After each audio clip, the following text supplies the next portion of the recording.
I'm Brigham Larson with Brigham Larson Pianos. This piano was built in Cologne, Germany, which this is German for Cologne, which is kind of by Dusseldorf, all the way on the west coast, almost into France, I believe, kind of the center of Germany, within I don't know, 20, 30, 50 miles at the most from the French border, I want to say.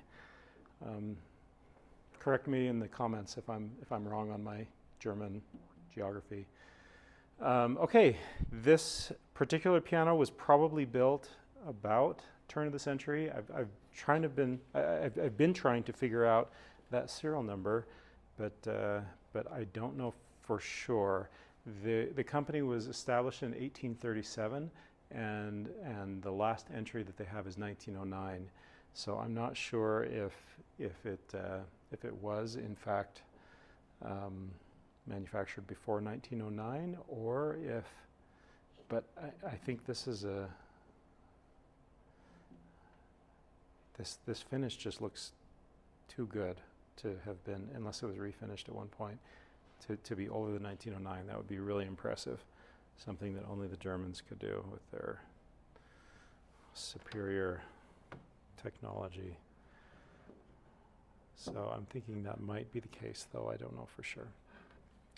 Okay, this piano, we have been contracted to restore the inside, not the outside. The outside, as in, like I said, pretty good condition as it is.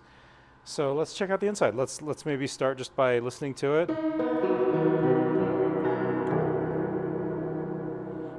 Obviously, you got a damper issue.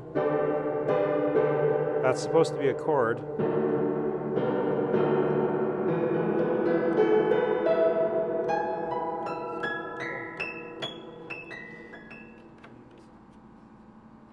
So by the time this piano was manufactured, like I said, I don't know exactly the year, but if it's, say, somewhere 1870 to 1910, somewhere in there, and I'm now that I'm looking at it closer, I'm thinking it's probably on the latter side of that, I would guess. The American style of piano building had really taken over by this time. By the time this one was built, this is very much in the kind of old world style of piano building. This is called a birdcage action, which the dampers are just inherently inferior to a modern piano. We'll try to get that functioning as well as we can. And you see more of these in English pianos. So I guess there were some Germans that were adopting it. I don't know. So yeah, it looks like this piano has had some work done. And that's going to be a problem. Things have to be really tight, and for the main frame of the action to be loose like that, that's a problem. So yeah, we'll rebuild all of this. We'll put on new hammer butts, and we'll get these springs. These type of hammer butts are actually really common in Asian pianos, Kawais and Yamahas and others starting in like the 1960s.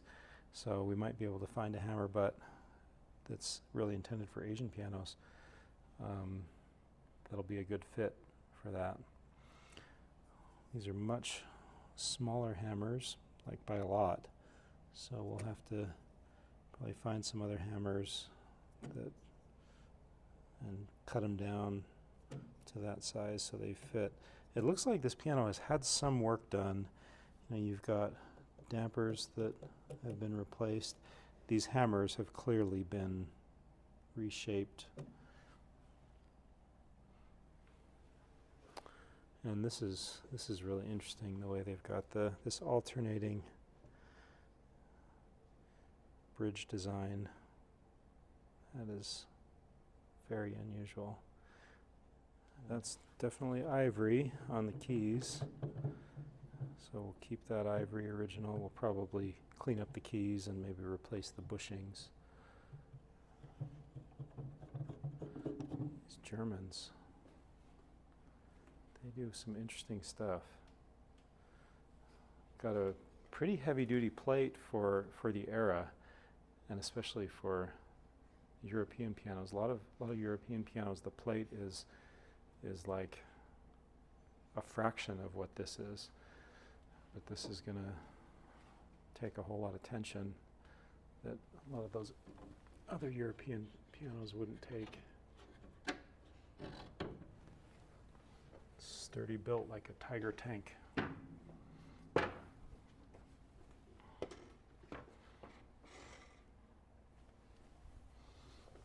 Yeah, look how thick this thing is. That's really something. Got some pretty significant cracks in the soundboard.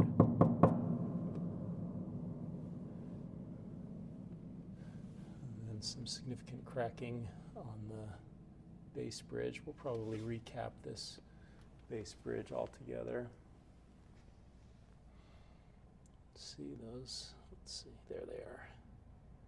Got some pretty sizable cracks.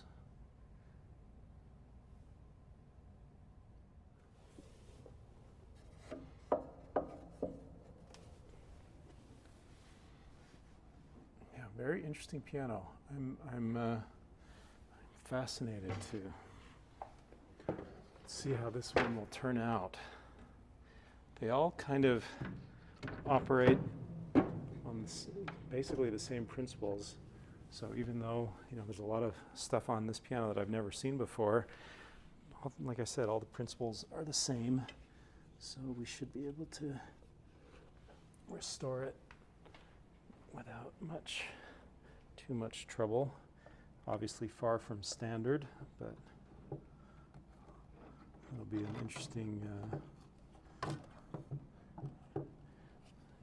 exercise, I think. Dampening is still awful, but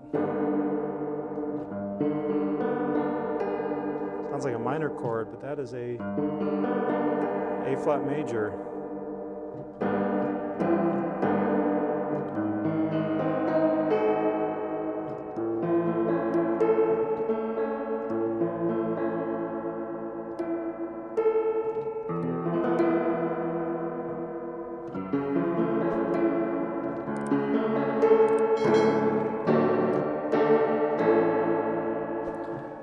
Whoa, that sounds bad.